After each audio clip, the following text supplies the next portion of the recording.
This is the same session as the last one you saw with the mat, and I just wanted to work on her standing still at the block again with using the target.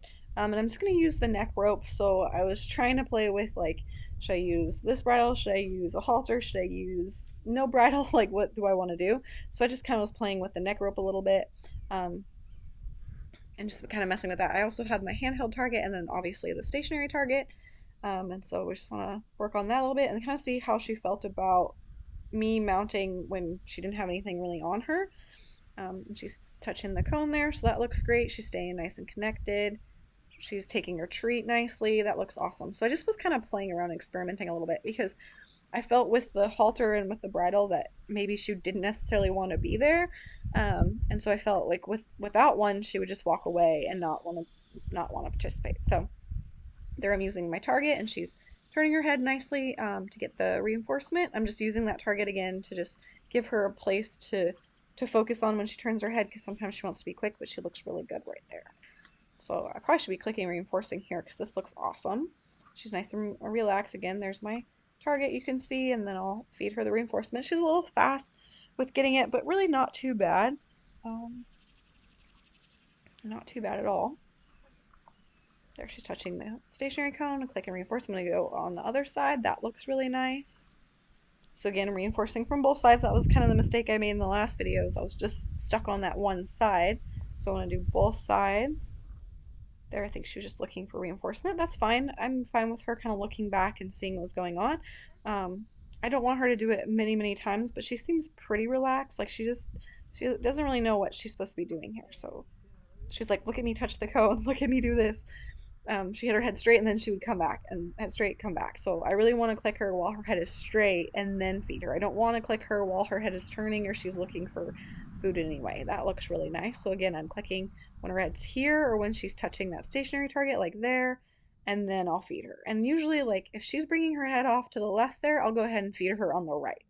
So I'm not going to not feed her. I don't want to withhold the food, but since she keeps thinking to the left, I'm going to go ahead and go to the right just to kind of just be like, let's wait. Like, I'm not going to just feed her where she thinks she's going to be fed.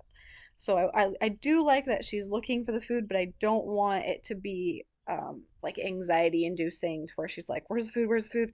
I don't know what's happening. Like, shit, I don't want that. I want her to wait and be relaxed and know that the food is going to come to her. That's my main goal. So I'm going to click here while her head's nice and straight. And she's getting a little bit anxious there, wants to turn her head. There. There. So she has her head, she's touching that cone. I'm going to click end feed. So I think when I said I was going to click, I think I was just preloading my hand there to get my food ready because I want her to be listening to that click and not necessarily like me wrestling with the food or anything like that. So she got a little fast, so I'm just going to hold it there. I'm just going to keep my hand against her neck or her shoulder and wait for her to come and turn her head nice and softly, and then my hand will just open. I'm not going to pull it away. My hand's still going to be there. The food's still going to be there. I'm just going to wait till she's softer and then open my hand. There, she's touching the stationary cone. I like that she's stretching down. Like I could click that as well. See, she kind of gets that head turning where when I go to reach into my pouch, so I'm just waiting. There, so she's a little bit softer. She gets the food. But again, I'm not withholding. I'm just waiting for her to be softer. So this is a good example of her being connected, but also a good example of that behavior that I was seeing with the really fast head turning that I really wanted to get rid of.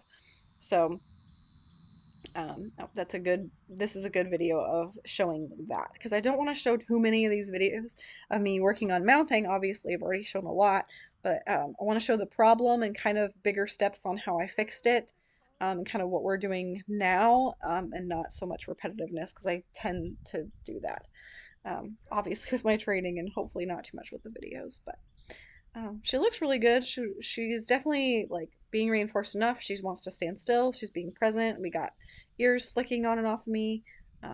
I do want to just work on the head and neck. I wish that was faster, but as soon as she gets that food, like she goes back down to this head and neck position and it looks really good. So, and good, again, it could be some uncomfortableness from me sitting on her bareback. That's a possibility as well. So that could be where that quick head turning comes from. And it does look like it was quite faster than before the last couple videos where we had the saddle on. So I'm just going to bring the mat over, give her a little jackpot in front of the stationary target, and call that a day.